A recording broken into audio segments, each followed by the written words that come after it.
Hello everyone, this is Attack the Backlog, the podcast where I, Marc, tries to make a dent in their backlog one game at a time. This episode is all about Friday the 13th, the game, the asymmetrical multiplayer game from Illfonic, and not the NES game from Atlus, which is something I never knew until now, and it's kind of blowing my mind that Atlus made Friday the 13th, but I digress. Friday the 13th, the game puts you into the shoes of either Jason or one of the counselors and asks you to escape with your life or take the lives of everyone else. Friday the 13th, the game originally came out on Friday the 26th of May 2017 for PC, PS4, and Xbox One, and later made its way to Switch on not Friday the 13th of August 2019, which sadly was just a boring old Tuesday. So Friday the 13th, the game, which I will from this point on refer to as Friday the 13th sans the game, is something I've always been mildly curious about, but the buggy nature of its initial release and my lack of affinity for the franchise kept me from taking the plunge until now. And if there's one thing I can say for sure, it's that the game is still buggy and just a bit or maybe a lot janky overall. But despite all that, in the 20 or so games I've played, I had a relatively good time, whether playing with my friend or playing with a bunch of strangers, though whether playing with friends or strangers, communication is the key to success, and that's no secret. Just ask Michael J. Fox if you don't believe me.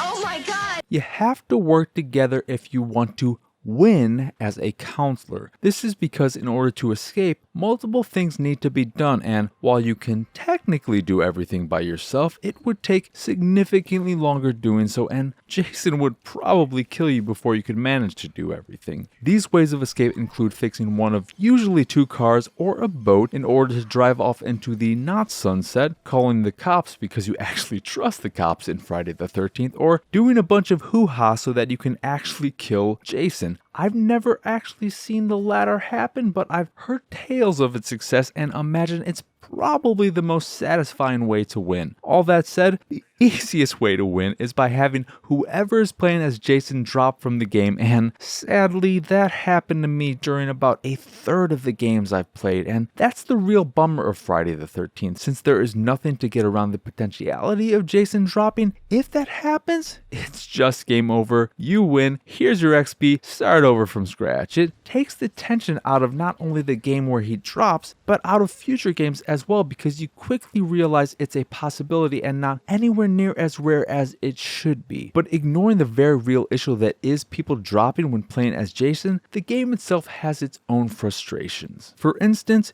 you can't jump or, more realistically, step over low fences. If you want to get over a fence, you have to walk your ass around until you find an opening. This is stupid and I hate it. Every character has a different stamina level, which is fine, but you lose stamina even when you're barely running at all, which means you regularly have to stop or slow down to a snail's pace in order to regain lost stamina. I understand the reasoning behind this, but it's stupid and I hate it. Every game starts with a short little cutscene showing Jason kill one of the counselors, but what it really does is show just how ugly the game and its character models are. So it's stupid and I hate it.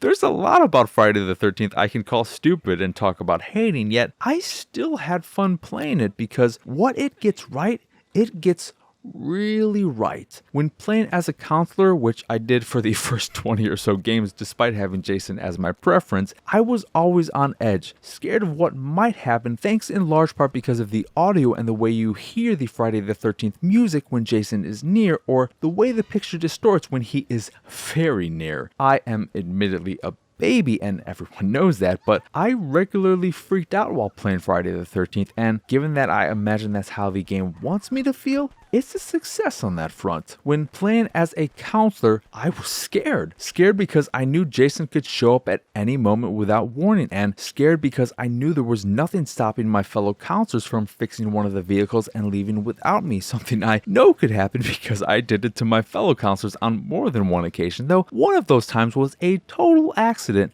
honest. I was just a poor old passenger when the driver ran into Jason. When leaving the car, I held onto the button and it immediately put me back into the driver's seat. I saw Jason was preoccupied with killing another counselor, so I did what anyone else would do. I restarted the car and drove off without waiting for anyone else to get in. Did I feel bad about it? I'd like to say yes, but all I could think was, I'm gonna make it. I'm gonna make it. I'm gonna make it. The other occasion was when I fixed the boat by myself and didn't bother waiting even a single second to see if anyone else would show up. I was just like, F y'all, I'm out of here. And out of there I was. Eventually, after going in the wrong direction the first time. When everything is working and Jason isn't dropping, Friday the 13th is great. Whether I survive or get brutally murdered as a counselor, the tension is there throughout and I was always on the edge of my seat, but it just doesn't work enough of the time. Games ending prematurely, at least on Xbox One, are far too frequent and eventually they become almost expected and can't help but take a little bit of the win out of the whole experience. So much so that during long play sessions, the tension would start disappearing after having Jason drop 3 games in a row. Also, how the game picks Jason is beyond me, which rhymes with Jason Giambi. It took forever for me to get picked as Jason, and while I won that game by killing everyone, I sadly deleted that footage, so you'll just have to believe me. That said, if you want to get your Jason fix and you can't manage to play as Jason online, you can play offline with bots, and while this does provide you with a way of working on strategies and getting a feel for the way Jason plays, it's just not the same when you know there isn't someone else on the other end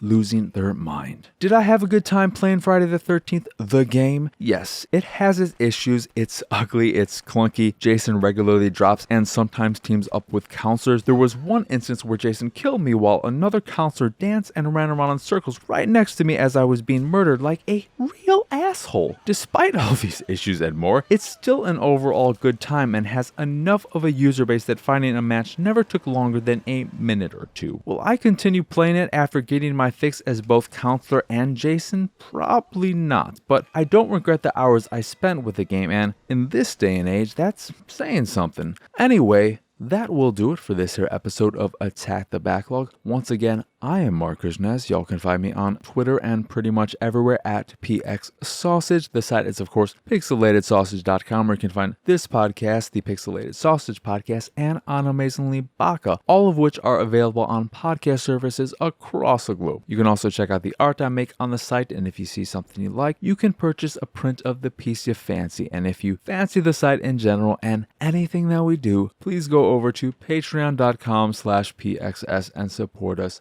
that way. As always, thank you for watching or listening. I hope you enjoyed this here episode, and I hope you have a wonderful, wonderful rest of your day.